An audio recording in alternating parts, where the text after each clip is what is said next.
Hello, my beautiful souls. This is me, Ruby, and the show is currently called The Ruby Garnet Show.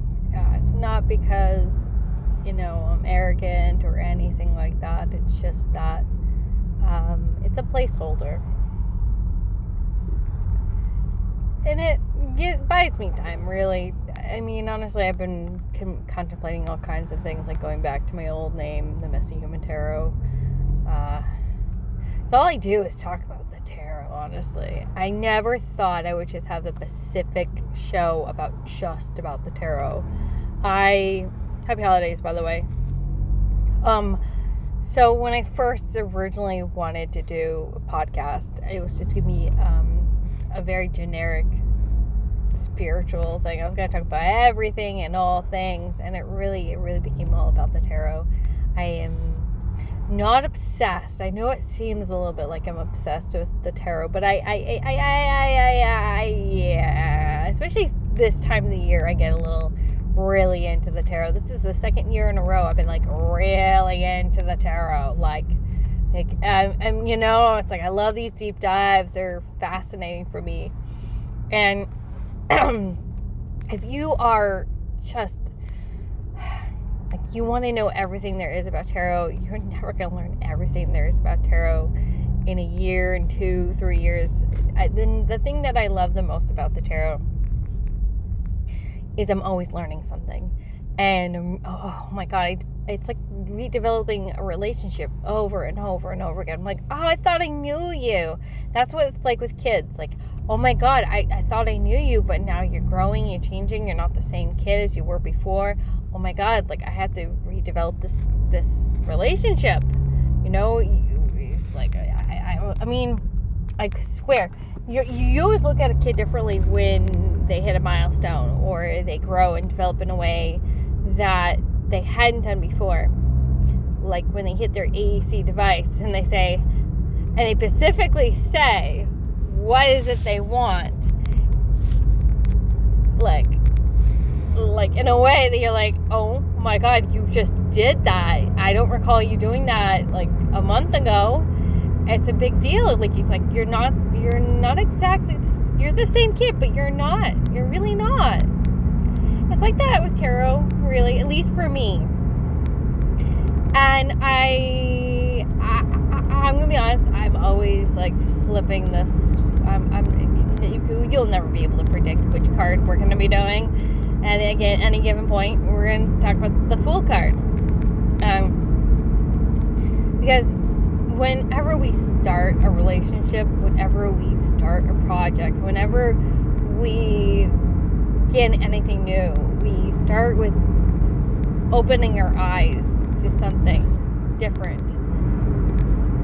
We have to have faith that everything is going to be okay. We have to be willing to be okay with the unknown. When you're going off into God knows where, like anytime you get a new job, that's the Fool card right there. That is a Fool card move right there. I trust that something good will come of this. Or, yes, there might be some risk. I understand there could be risk, but I'm going to do it anyways.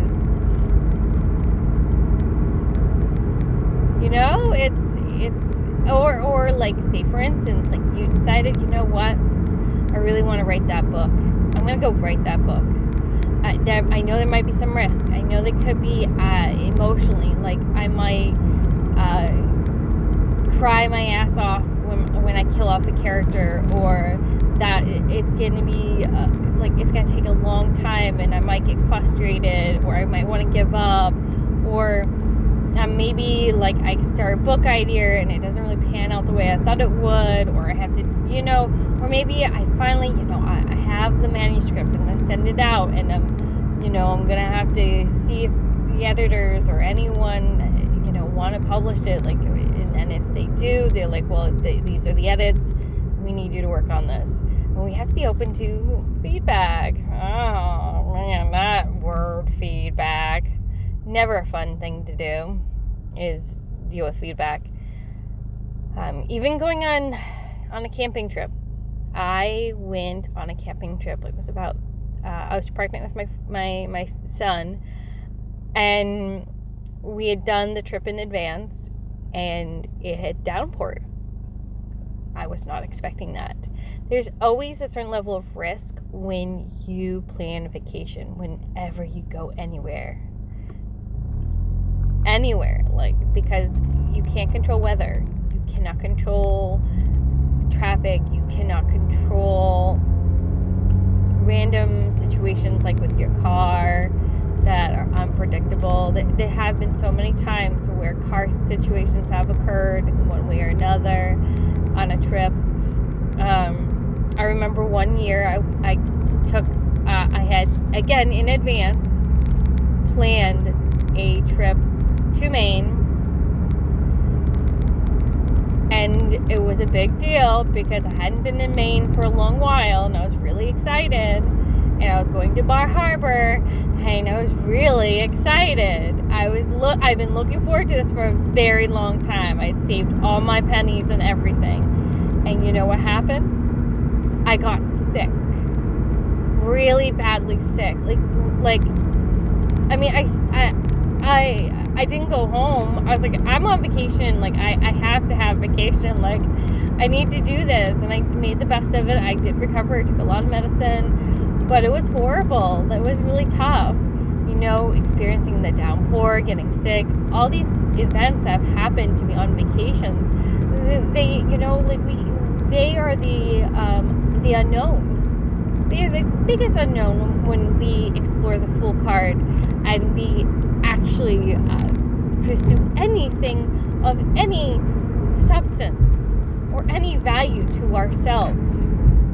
Moving, buying a house, full card right there. Going cross country, full card right there. Going back to college to start a new career, full card. Starting a new relationship, full card. The list can go on. You know, it's beginning a new venture and saying to hell with the unknowns. I'll deal with them when they come. Basically, yes. And I think a lot of us, like, we when we see the full card, we're like happy, like, yeah, I got the full card in my spread, yeah. And you know, that's not a bad response to it. You know, I mean, most people, when they see the Tower card, the Devil card, we're like, oh no. But there's positive stuff about the tarot, you know, and there's negative stuff about the tarot in all its forms. It doesn't matter like what card you get, you know. But it's just fascinating how we're like, oh no, I got the Tower. Oh no, I got the Devil. Like, no one ever says, oh no, I got the Fool card. What great unknowns are coming my way? You know? I mean, it is pretty funny. It is, actually. Because I'm not saying we should have that response, but it is comical. I like it. I like it a lot because it's so funny. It's like, ha, he. It's kind of. Alright, but to get off my little, or whatever where I'm entertaining myself, you don't need entertaining. I just entertain myself, you know. I mean, like, I could do this all day long. But, I mean, let's talk about the great unknown, right? Like, there's so many different things that can happen at any given point that we cannot predict. And I think that's the scariest thing for a lot of us. Like, many of us want things to be predictable. We want them to make sense. We want to know how to do something. We do not love it. We do not like monkey wrenches. We do not like, I mean, and that's why I think we're so uncomfortable with the Tower card. But I don't think we really fully understand or grasp the Fool card if we're actually comfortable with the Fool card. I think we should actually be a little bit more uncomfortable with the Fool card, because the fact that we're so comfortable, I mean, we're really underestimating the Fool card and maybe even not taking it seriously enough. I mean, like, the Fool card's actually a big deal.